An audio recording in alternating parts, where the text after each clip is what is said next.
प्रदीप अगर ये चाहता हो कि मनीष को दबा के जिला पंचायत के माध्यम से उस पर खुशामद करवाई जा, वो भी खिलाड़ी है, ऐसा होने का नहीं। जिला पंचायत पावर जो है वो मनीष के हाथ में थी, है और रहेगी। नमस्कार, स्वागत है आप सभी का हिंदुस्तान 24 पर और मैं आप सबके साथ विपिन चौधरी। जिला पंचायत अध्यक्ष पद शामली को लेकर इस समय भारतीय जनता पार्टी दो खेमों में बटी हुई है। एक तरफ प्रदीप चौधरी हैं तो एक तरफ मनीष चौहान है। प्रदीप चौधरी जिला पंचायत अध्यक्ष को लेकर मुख्यमंत्री से भी मुलाकात कर चुके हैं, वहीं मनीष चौहान जिला पंचायत सदस्यों को अपने साथ में लेकर शक्ति प्रदर्शन भी कर सकते हैं। अब इस पूरे मामले में आखिर जीत किसकी होगी? क्या मनीष चौहान अपना दबदबा कायम रखने में कामयाब होंगे या प्रदीप चौधरी उन्हें पटकनी देने में कामयाब होंगे? बातचीत करने के लिए आज हमारे साथ उग्र सिंह चौहान जी मौजूद हैं, जो जनपद शामली क्या सहारनपुर मुजफ्फरनगर की राजनीति पर भी बड़ी बारीकी से नजर रखते हैं। सर, बहुत बहुत स्वागत है आपका हिंदुस्तान 24 पर। नमस्कार भाई साहब, आपका भी स्वागत है। जिला पंचायत अध्यक्ष शामली को लेकर जिस तरीके से ये खींचतान चली हुई है, तो जनता में क्या चर्चाएं हैं, मतलब जनता क्या सोच रही है? विपिन भाई, जिस दिन लोकसभा का चुनाव हुआ था और लोकसभा के चुनाव तक, काउंटिंग तक सब मामला ठीक ठाक था, एक दूसरे पे भारी पड़ा हुआ था। लेकिन चुनाव की जैसे ही घोषणा, काउंटिंग की घोषणा हुई, परिणाम सामने आए तो ठीकरा एक दूसरे के सिर पे फोड़ना शुरू कर दिया। ये ठीकरा सारे का सारा प्रदीप चौधरी ने अपनी कमी ना देखते हुए, आज तक भी वो बंदा अपनी समीक्षा ये नहीं कर रहा कि तू हारा क्यों। हालांकि मैं फिर कहूं कि वो आदमी बहुत ठीक ठाक है, लेकिन वो ठीक तो है, उसने अपनी समीक्षा तो नहीं की। ये सारा ठीकरा मनीष चौहान के सिर पे फोड़ रहे हैं। मनीष चौहान ने कह भी दिया, भाई हमने जितनी भी मदद करनी थी करी है, लेकिन सर्वे सर्वा तो मनीष चौहान भी नहीं थे। जब नकुड़ में तो आपके मुकेश चौधरी चुनाव जितवाएंगे, गंगों में आपके कीरत सिंह जितवाएंगे, थाना भवन आपका सुरेश राणा जितवा लेंगे, और आपका शामली तेजेंद्र निर्वाल जितवा लेंगे, और आपकी कैराना मृगांका जितवा लेगी। तो फिर वो क्या करेंगे? रामायण पढ़ेंगे क्या? वो किस काम के लिए टिकट लेकर आए थे? उनका भी तो कोई वजूद होगा। अब रही बात ये, उसी दिन से इनका 36 का आंकड़ा हो गया था। सारा ठीकरा मनीष चौहान के सिर पे फोड़ने के बाद में उस पे आरोप, उस पे प्रत्यारोप, आरोप पर प्रत्यारोप का दौर जो चला, ये दौर इस मोड़ पे ले आया कि मुझे ये लग रहा अब ये हिंदू गुजरों की राजनीति ही इस लोकसभा से खत्म होने को जा रही है। या तो इन्हें विलय होना पड़ेगा उन्हीं मुसलमान गुजरों में जिन्हें कल तक ये कहते कि हमारे नहीं है, और नहीं तो फिर अपने घर बैठना पड़ेगा। ये अपने कपड़े उतार उतार के खद्दी के जो उनसे पहन रखे इन्हें रख दो। भाई अपनी कमी तो नहीं देख रहे हैं। मनीष चौहान के सिर पे ठीकरा खाम खाम में फोड़ा जा रहा। चर्चाएं तो लोगों में यही है ना भाई, लोकसभा में चर्चा तो यही है कि इनकी राजनीति खत्म होने लग रही है। और खत्म अगर ये सोच ले कि भाई एक दूसरा मैं उसे मिटाऊंगा तो पहला मिटना पड़ेगा। अगर प्रदीप जी मनीष को मिटाना चाह रहे हैं तो प्रदीप को भी मिटना पड़ेगा, या मनीष ये चाहता होगी मैं प्रदीप को मिटाऊंगा तो मिटना दोनों को पड़ेगा। मेरा सवाल आपसे ये है कि इस पूरे प्रकरण में आपकी सहानुभूति मनीष चौहान के पक्ष में है या प्रदीप चौधरी के पक्ष में है, या दोनों के ही पक्ष में नहीं है? आप बस मजा ले रहे हैं कि ना ना ना, मजे की बात नहीं, ये संकट का दौर है। ये हम ये मानते हैं कि हम लोग बाग या काफी हैं, लेकिन हम लोग को तो टिकट नहीं मिलता। हम 80-90 हजार के करीब यहाँ हैं भी, लेकिन फिर भी टिकट घूम फिर के गुजरों पे ही आ जा, कहीं ना कहीं सारी पार्टियां गुजरों को प्रभावित करें। हमारा ना प्रदीप से कोई बैर है ना मनीष से बैर है, दोनों के प्रति हमारी सिंपैथी है। लेकिन बात तो जायज ही कही जाएगी ना, जो जायज बात लग रही होगी। मनीष के सिर ठीकरा फोड़ने के बाद में आज जिला पंचायत अगर मनीष की खतरे में पड़ती जान लग रही थी, इसमें प्रदीप की अकलबंदी में मानता नहीं गई। जो मुकदमा योगी जी तक चला गया, योगी जी तक जाने की बात ही नहीं थी। मनीष को भी बैठा लेते, अपने आप भी बैठ लेते, और लोगों को भी, पार्टी को भी बैठा लेते, और अगले चुनाव की तैयारी करते। अगले चुनाव की तैयारी की बजाय बिखराव कर रहे हैं अपने आप में, और इतना बिखराव कर दिया कि 27 के चुनाव में भी इन लोगों को हवा नहीं आने की ये पोजीशन बनती जा रही है। भाई आपको क्या नजर आ रहा है, प्रदीप चौधरी हावी होते हुए दिखाई दे रहे हैं इस पूरे प्रकरण में, या मनीष चौहान आपको मजबूत नजर आ रहे हैं? देखिए, हावी तो ना प्रदीप है ना मनीष है, लेकिन प्रदीप अगर ये चाहे कि मैं मनीष का कुछ बिगाड़ दूं, असंभव है, बिगड़ नहीं पाएगा। मनीष बहुत मजबूत लोगों में है, मनीष के पास प्रदीप से ज्यादा कुछ है। मनीष के जो मैं फिर कई बार कहा कि इसे पूरी लोकसभा सीट को अगर आप बांटो तो 2+3 का अनुपात है। मनीष 3 वाला है और वो 2 वाला है, उसके पास 2 विधानसभाएं हैं, इनके पास 3 विधानसभाएं हैं। आज भी जो कद वीरेंद्र जी का है वो प्रदीप का नहीं है। प्रदीप भी राजनीतिक परिवार से है, ये भी राजनीतिक परिवार से है, लेकिन जो लोगों में पकड़ और पैठ क्षेत्र में वीरेंद्र की है वो प्रदीप की नहीं है। पार्टी के हिसाब से ठीक है, दोनों हैं, इसका बहुत बड़ा नुकसान भी होगा, काफी नुकसान हो जाएगा। राजनीति तो कुछ और कहती है, जब राजनीति आदमी खेलता है उसमें तो देखता है कि प्यादे को कहाँ बिठाया जा, उसे बादशाह को कौन मात दे सके, हाथी कहाँ ले जाया जा, घोड़ा कहाँ ले जाया जा। वो तो शतरंज का खेल चले ना, फिर तो गोटियां सेट करी जा सकते, करेंगे लोग बात। जिला पंचायत अध्यक्ष बनाने में क्या आप मानते हैं कि पूरा का पूरा रोल मनीष चौहान का था? मनीष चौहान ने ही मधु को जिला पंचायत अध्यक्ष बनवाया। देखिए उस टाइम तक तो मामला दूसरा था, ये इसमें कोई दो राय नहीं कि मधु को मनीष ने बनवाया, 100% बनवाया। अनुपात 10 और 9 का था, बहुत ही थोड़ा मार्जिन था, एक तरफ 9 थे एक तरफ 10 थे। मनीष 10 वालों में था, 9 वालों में दूसरे थे, शेर सिंह राणा थे।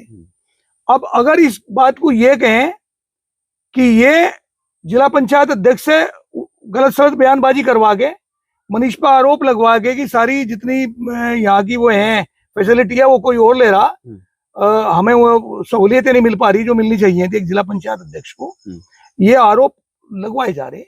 2 साल 2.5 साल के बाद में अगर इस किस्म की भाषा जिला पंचायत अध्यक्ष बोल रहे तो वो किसी के बुलवाई भी बोल रही। और ध्यान रहे, मैं विपिन भाई एक बात कहूं कि दुश्मन का दुश्मन दोस्त हो। अगर प्रदीप भाजपा का गुरूर करते हुए, प्रदीप जी अपने आप को ये मानते हुए कि तू भाजपा का है, सांसद रहा, और वो मनीष को टॉर्चर करता हो तो मनीष क्या करेगा? मनीष भागेगा, कहां जाएगा? जहां से आया था। आया कहां से था? समाजवादी से। और समाजवादी में कौन है? वे जिनके पास पहले 9 थे। उन 9 में मनीष फिर अपनों को लेके चला जाएगा तो उधर 10 कर देगा या 11 कर देगा। जिला पंचायत अगर ये चाहते हो, जिला पंचायत प्रदीप अगर ये चाहता हो कि मनीष को दबा के जिला पंचायत के माध्यम से उस पर खुशामद करवाई जा, वो भी खिलाड़ी है, ऐसा होने का नहीं। जिला पंचायत पावर जो है वो मनीष के हाथ में थी, है और रहेगी। दुश्मन का दुश्मन दोस्त हो, समझौता करने में कहीं देर नहीं लगती। कल भी एक ही मंच के लोग थे, समाजवादी और वीरेंद्र, और कल भी एक मंच पे हो जाएंगे। कितनी देर लगेगी? राजनीति जो आज की चल रही है, जो आज का परिवेश है, उसमें पल भर में क्रिकेट की तरह रंग पलटती पर देर नहीं लगती। कब क्या हो जा, कितना टॉर्चर कर लेंगे, कितना करेंगे। ये तो कर सके ना कि अगला कोई चुनाव हो और वो मनीष टिकट ना मांग सके भाजपा से, तो भाई बहुत सारे द्वार खुले हुए हैं। अभी तो जिला पंचायत की लड़ाई है, जिला पंचायत पे प्रदीप हावी हो नहीं पाएगा, जिला पंचायत में तो मनीष हावी रहेगा। मतलब जिला पंचायत अध्यक्ष पद की जो चाबी है वो आप मानते हैं कि मनीष चौहान के हाथ में है? समझौते होने में कितनी देर लगे, एक बार कहना पड़ेगा। मैं मानता हूं कि सामने जो लोग बाग थे कल तक दुश्मन थे, आज दोस्त होने में देर नहीं लगने की। प्रसन्न चौधरी प्रदीप चौधरी के साथ हैं। प्रसन्न चौधरी जो शामली से विधायक हैं वो भी मुख्यमंत्री से मिले हैं। अरे भाई ये तो मिलेंगे लोग बाग, तो उनकी सत्ता है, आज वो सत्ता के हिस्सेदार हैं। राष्ट्रीय लोकदल तो मुख्यमंत्री से मौका मिलने का सौभाग्य तो उन्हें अभी मिला, क्यों नहीं मिलेंगे? मुद्दे हैं तो मुद्दे उठेंगे। लेकिन ये लोग बाग जो कर रहे हैं ना, अपनी ही कबर आप खोद रहे हैं, अपने पैर पे कुहाड़ी मार रहे हैं। 27 में ध्यान नहीं है, 27 में बहुत बड़ा नुकसान फिर इस यहाँ होने जा रहा है इन लोगों को। और यहाँ नहीं होगा, मनीष हस्तक्षेप जब करेगा ना, काफी जगह करता चला जाएगा। तो आपके कहने का तात्पर्य ये है कि जिस प्रकार के आरोप जिला पंचायत अध्यक्ष लगा रही हैं तो वो सब बेबुनियाद हैं और वो दबाव में हैं, और कोई उनसे इस प्रकार के आरोप लगवा रहा है। मनीष चौहान की छवि कहीं ना कहीं धूमिल की जा रही है। देखिए एक बात बताओ, जो बात वो आज कहने लग रही है मधु, ये बात आज से वो 2 महीने पहले, 4 महीने पहले भी तो कह सकी थी। अचानक ही उसके याद आ गई वो किताब। भाई वो पन्ना ही भी सामने आया गया कि मेरी फैसिलिटी छिन रही है, मेरा अपमान हो रहा है, मुझे सम्मान नहीं मिल रहा है। ये चीज तो वो पहले भी कह सके थी। जिला पंचायत अध्यक्ष तो एक पावर विभाग रहे, एक राज्य स्तर के मंत्री के बराबर की पावर है। उसे तब कहने में क्या गुरेज था, जो आज कहने लगी, तो इसका मतलब तो बड़ा साफ है कि कोई कहलवा रहा। और कहलवा रहा क्या, तो राजनीतिक दृष्टिकोण से छुपाया भी नहीं जा सकता, बिल्कुल स्पष्ट नाम तो प्रदीप का है। मतलब अब ये आपको कंफर्म हो गया है कि भारतीय जनता पार्टी में ये अब आपस में पूरी खींचतान होगी, एक तरफ प्रदीप खेमा होगा और एक तरफ मनीष चौहान खेमा होगा। भाई साहब, एक कहावत है हो गए, विनाश काले विपरीत बुद्धि। जब समय विनाश का आवे ना, तो बुद्धि विपरीत होती चली जा। पहले आज जो चुनाव जो इस मोड़ पे है ना, कि पश्चिमी यूपी में इतना भारी नुकसान हुआ, क्या पूरे यूपी में नुकसान हुआ, पूरे हरियाणा में नुकसान हुआ, पूरे राजस्थान में नुकसान हुआ। इस नुकसान का कारण क्या था, मात्र छोटी छोटी सी तो बात थी। अगर उन बातों में उस टाइम पर समझ लिया जाता, प्रदीप पर खड़े हो गए, उस चीज को उस पंचायतों में ले आते, तो मेरा ख्याल इतनी बड़ी पंचायत करने की क्या जरूरत पड़ी थी। और आज भी उस बात को नहीं, आज और आपस की, देखिए पहले तो इन्होंने बिरादरियों की खाई पाड़ी, अब तो मिल गया ना मीर भोज, अब तो प्रदीप को मीर भोज मिल गया ना, अब मीर भोज के खूब मालार्पण करें। कल तक तो इन लोगों ने बिरादरियों को बांटा, आज ये आपस में अपनी बिरादरियों में दरार पैदा करने लग रहे। यार ये कौन सा बिरादरी का शुभचिंतक लोग बाग हैं जो उनसे बिरादरियों में ही ऐसे कद्दावर नेता के साथ इस प्रकार की कार्रवाई करके, इस प्रकार की आरोप लगा लगा के, टॉर्चर कर करके मनोबल तोड़ते जाने लग रहे। वो आदमी क्या करेगा, कहाँ जाएगा, आखिर वो भी तो कोई मान सम्मान रखता होगा, उसका भी तो वजूद है। वो इन लोगों से कहाँ कम है, वीरेंद्र परिवार इन लोगों से कम है क्या, आप ही बता दो कम है क्या। कहीं भी मैं तो नहीं मानता कम हो। आज के दिन अगर देखा जाना, हिंदू गुजरों में जो उनसे 3-4 नेता हैं, उनमें वीरेंद्र नंबर 1 पे। ये चाहे कोई कुछ भी कहे, वो तो सत्ता का प्रदीप, इंदर सेन भी बट्टे मजबूत लोग बाग है, मरगांग का भी है और वीरेंद्र भी है। इन चारों में अगर आज गणना करें ना, वोट गिरवा लो इनकी चारों की, वीरेंद्र मैं तो गुज्जर नहीं, मैं वीरेंद्र के यहाँ भी नहीं कभी गया, वीरेंद्र मुझे जानते भी नहीं, मनीष भी नहीं जानता, लेकिन जितनी हम लोगों बागों में फिरते हैं ना, और हम लोगों की जमीन से जानते हैं, देखते हैं, उनके हिसाब से सबसे ज्यादा वोट बोलियो बट्टा। राजनीति में तो वोट का ही वजूद है, लोकतंत्र में तो वोट चाहिए। मतलब मनीष चौहान का सिंहासन प्रदीप चौधरी हिला नहीं पाएंगे, जिस तरीके से उन्होंने प्रयास किया है। उन्होंने तो हिला दिया, जितना नुकसान देना था दे दिया, इससे ज्यादा क्या देंगे भाई। मनीष जहां बैठा ना, उससे ज्यादा कहाँ उसे पूछा देंगे मैं। उन्होंने पूरा सब कुछ आरोप उस पर लगाना था, लगा दिया। मैं तो ये कह रहा कि उस उभरते हुए लड़के पे इस प्रकार के आरोप लगा के, यार आपने फिर किया क्या, आपने एक भी दिन आपने आपकी इस कॉन्स्टिट्यूएंसी में को होते हुए इसका वाटर लेवल नीचे चला गया, इसका वाटर लेवल नीचे चला गया। और अनुराधा चौधरी अपने क्षेत्र के विकास के लिए, जब वो बाढ़ नियंत्रण बोर्ड की चेयरमैन थी, 300 करोड़ रुपए लगा के रुड़की से लगा के गंदेवड़े तक गंगा को खोद लाई थी, और गंदेवड़े में लाके गंगा की नहर डाल दी थी, पानी डाल दिया था उस नहर में जिसमें जमुना का पानी आवा था। ये जमुना का पानी प्रदीप की कॉन्स्टिट्यूएंसी से निकले, और प्रदीप की कॉन्स्टिट्यूएंसी में को होते होते कैराना पहुंच जा, इनका जलस्तर सबसे नीचे जा लिया। वहां संगम तो बनवाया गया, संगम की कौन सी जरूरत पड़ रही थी। उस जमुना की नहर का पानी गंदेवड़े से बेरखेड़ी तक लागे एक नाला बनवा के, जमीन एक्वायर करवा के, किसान को मुआवजा दे के, और बेरखेड़ी से तीतरो तक एक नाला बना हुआ है, उसकी खुदाई करवा के काठे में डाल देते, चेक डैम बनवा दे 20 जगह, इन लोगों का वाटर लेवल ऊपर हो जाता। कभी सोचा क्या, कभी सोची गया, सड़क हमने 20 बार कहा होगा, लव्वे के पास वाली जो नाई नगले जा रही मिल के सामने को, कभी सोची क्या, कभी यहाँ के कोई विद्यालयों के बारे में सोचा क्या, कभी मेडिकल के बारे में सोचा क्या। जब सोचना तो कभी था नहीं, अपनी गलतियों को तो मान नहीं रहे तो गंगों के लोगों को पूछे तो वो कहे शामली में थे, शामली वालों को पूछे वो कहे गंगो थे। अब हमें ये नहीं पता कि थे कहाँ। मैं बोलता हूँ रोज यूट्यूब पे, मेरी 200 वीडियो आ गई होंगी आप ही के चैनल पे, भाई प्रदीप जी को मैं मिठाई खिलवाऊंगा अगर वो बता देगा उग्र प्रधान ही हुए। जब जानते तो किसी को है नहीं, उस कमी को क्यों नहीं देख रहे। इस पे मनीष पे आरोप लगाने लग रहे, मनीष को कहां तक पहुंचावेंगे।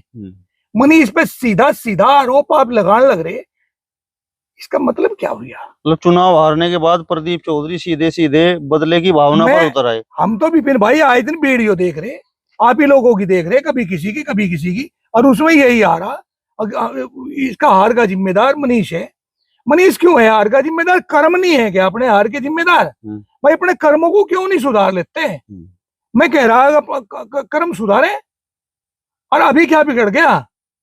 भाई एक बार वो हो गए तो एक बार ये हो गई तो क्या फर्क पड़ गया, अगली बार ऐसी कोशिश करें ना, इतना प्रयास करें ना।